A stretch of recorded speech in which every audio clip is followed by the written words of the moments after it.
All right, guys, enough of the other type videos on this watch. Let's break it down like I typically do the watch videos, right? So what we're looking at here is the Omega Swatch MoonSwatch, the Neptune variant, which is the very Smurf looking one. It's full blue case, full blue dial, and bezel sticker type thing. I don't think it's really a sticker. I'm not sure how the decal is put on, but it seems to be very sturdy on there. I'm sure it could take scratches, but I can't find a spot to like fingernail lift it up or anything. So I don't think it's just gonna like come off, I guess.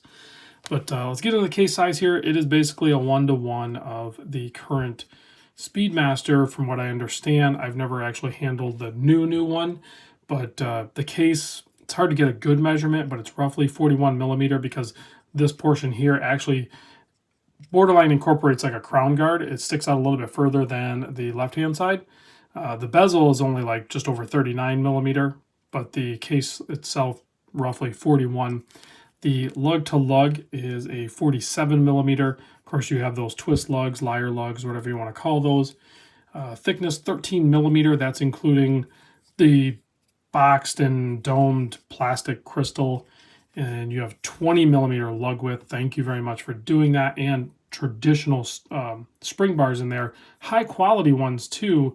Maybe I'll pop those out and show those to you real quick, because I switched it over to this Strap Mill Canada FKM rubber strap, and it is way more comfortable to wear than the factory strap, which is a very cool strap nonetheless, but just the leading edge of this guy just doesn't allow it to, like, there's not much flex in this piece, so it just kind of gives it a weird feeling coming off the wrist. Over time, it will break in, and it could be extremely comfortable, but for my 7¼ inch wrist, basically, it naturally wants to fold over in this position, so getting micro adjust is like near impossible. So that's the real problem with that one.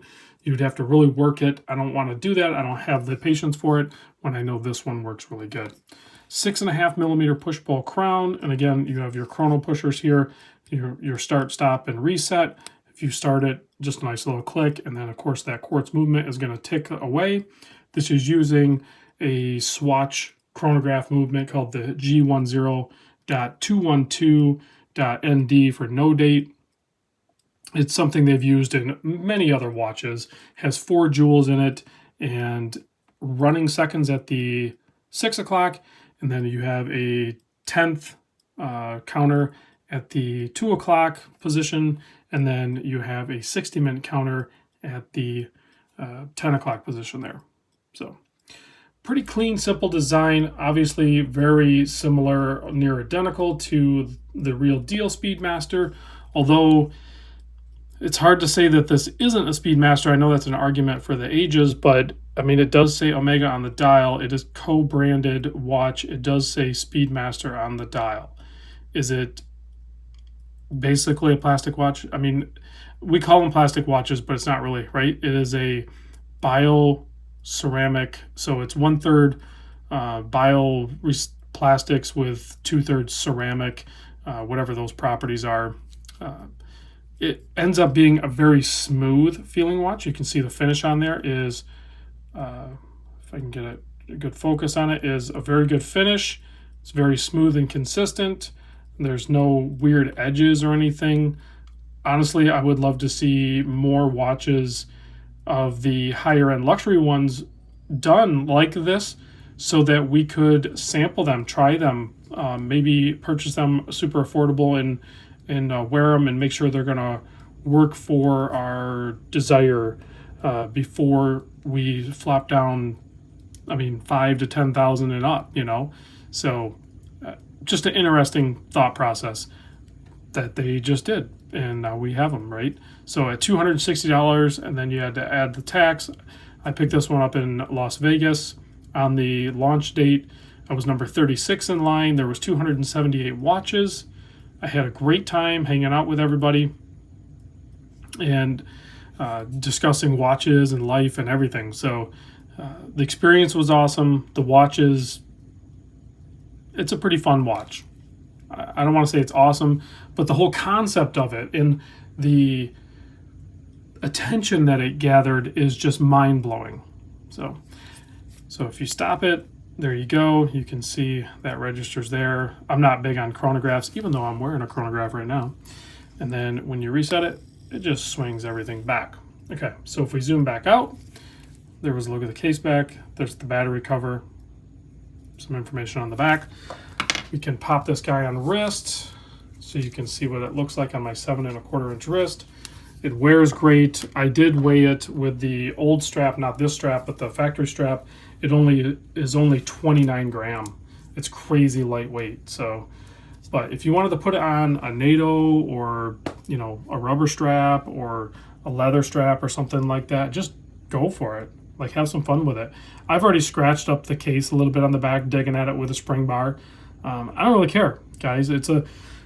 I know there's a lot of hype around the watch right now, but bottom line is it's a $260 resin type material watch. So I'm going to use it and wear it. I already have like a little scratch on the plastic there. The crystal wool scratch, you can probably take some poly watch to it, clean it up, not a big deal. Before I show you the pamphlet in the box, I do want to point out, if your hands for some reason get misaligned, you can pop the crown out, and then for this one here, you just go ahead and click this one, okay? And then if you hold it down, it'll go fast, and then you can get it back to 0, okay? They're pretty easy to do, and for the chronograph hand, it's the second pusher, so you can go ahead and push that, hold it down, it'll spin around, and then you can go ahead and get it back in position, and then push it back in, and you're good to go. So just another little thing you need to do. The box is really cool. It opens up like this, and the watch would be there, and there's some other pamphlet information stuff. This is the outer sleeve, very cool, gives you some information about the planet. There's 11 different watches in this series. If you guys don't know, I don't know, if you know about this watch and you don't know about all the stuff, then it's kind of weird, I guess. At this point, I'm a little late to the game showing this, but the sun, the Mercury would have been my second purchase. Unfortunately, I was only able to buy one. They changed the rules. So I would have bought the Mercury.